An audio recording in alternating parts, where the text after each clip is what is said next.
Welcome back, listeners, to another episode of Blissful Beings. We are your hosts, myself, Janine, and Dr. Mel. And today, we're diving into a topic that has intrigued philosophers, thinkers, and everyday people for centuries: ignorance. They say ignorance is bliss, but is it really? Let's explore the paradox of blissful ignorance. We often hear the phrase ignorance is bliss, suggesting that knowing certain things can bring happiness. But is this concept as simple as it seems? So it's funny, right? Because they say ignorance is bliss. And just from this philosopher I've heard through a podcast, he was like, yeah, ignorance is bliss until life bites your head off. You want to talk about ignorance is bliss? Why don't you go to the top of a building, jump off, and feel bliss? Yeah, you feel bliss for a few moments until you hit the ground. And that's kind of what it is, right? It's like going through life, not really having this awareness and consciousness. And then all of a sudden life catches up on you. I want to say I lived most of my 20s through ignorance. Did I have the best time of my life in the midst of it? Yes, until life came flying at me and I didn't know how to handle it or use the tools or have the awareness to really cultivate a good reality for myself. So ignorance is just as blissful as it is until it all catches up on you. I think as you get older, you realize that certain things you want to be ignorant to, and other things you can't be ignorant to, or it's going to smack you in the face, like Janine just suggested. I realized that watching the news every day isn't good for my mental health. So if I'm ignorant, you can call me ignorant for not wanting to watch the news every day and not reliving those bad experiences. But at the same time, finding that's a perfect balance for my mental health, that I'm not starting my day every day just watching the news. You could call me ignorant for ignoring the news, but at the same time, I feel like it has built my mental health up. What do you think about that, Janine? Cultivating awareness for me has been everything. And when I've gone through the transformation that I talk about often, it's about cultivating things that make me feel good, developing awareness around what I'm eating, what I'm listening to, what I'm watching. Because for me, those blissful moments are only had more is when I'm aware of it and when I can alter my life to be more blissful. Looping back into being a blissful being, it's how you maintain your lifestyle and the habits you cultivate to live your life. And it only takes knowledge and awareness, not ignorance. Ignorance, yeah, I've had the time of my life in my 20s. I've done a bunch of stuff and been ignorant to a lot of things, but it catches up on you. And it's like I, loop back to ignorance is great until life literally will smack you in the face. So it's really like cultivating the knowledge and awareness and consciousness of cultivating a blissful life for yourself. Absolutely. While ignoring might provide temporary relief, it can also lead to uninformed decision making and hinder personal growth. Yeah, watching the news is a decision I have made for myself that is not building my personal growth. If I haven't watched the news previously to understand that it was detrimental to my mental health, I wouldn't have known to ignore it.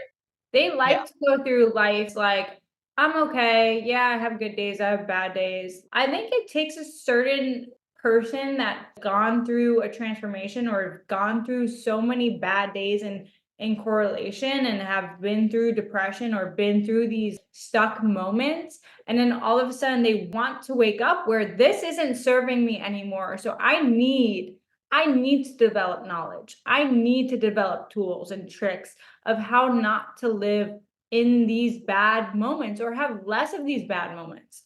So that's when you start embodying knowledge, embodying change, embodying these tips and tricks of how to live more blissfully. And you could do that by developing your awareness. So if you meditate and you take that time to create gaps within your mindset, because what you do on a daily basis is such pattern, right? This is what I'm used to, and this is the routine I'm in. And a lot of what we do is in our subconscious. So it's how do we rewire that?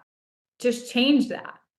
So Right. it's really just, going back to the drawing board and seeing what you want to envision for yourself and what you want to create for yourself, because we are essentially the creators.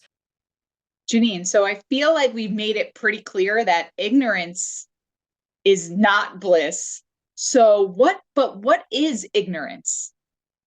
To me, to sum it all up, ignorance is a lack of knowledge. It's an unconsciousness. It's about doing habits that don't serve you, but you repetitively do them just because it's in your subconscious. For instance, if it's waking up late, going out for drinks with friends when that's not serving you. But if you're getting happy hour 3-4 nights out of the week, it's going to be a repeat thing because you are hanging out with, that group of friends. That's what you're attracting. That's the scene you're in. That's the habit you're creating for yourself. I think what can really make some serious changes is kind of like stopping and being aware of your own story that you're creating. And I'm not saying change overnight, everything. I'm saying be that 1% better. Make that small change. And it takes 21 days to make a habit. So for 21 days, maybe cut back on the drinking. Maybe set your alarm for 6 a.m. for 21 days in a row. And you will subconsciously develop healthier habits. And Dr. Mel, we're stating ignorance isn't bliss. I think we've became very clear on that. So from a doctor perspective, scientifically, how do people create more blissful moments? Actually, Janine, there's a molecule they call the bliss molecule. It's called anandamide, and it activates receptors in the brain to heighten our motivation and mood. So if we can increase our levels of this molecule, we'll be more likely to do the things like you said, like cut off the bad habits and start doing things that are more blissful because our mood and our motivation is in alignment for it.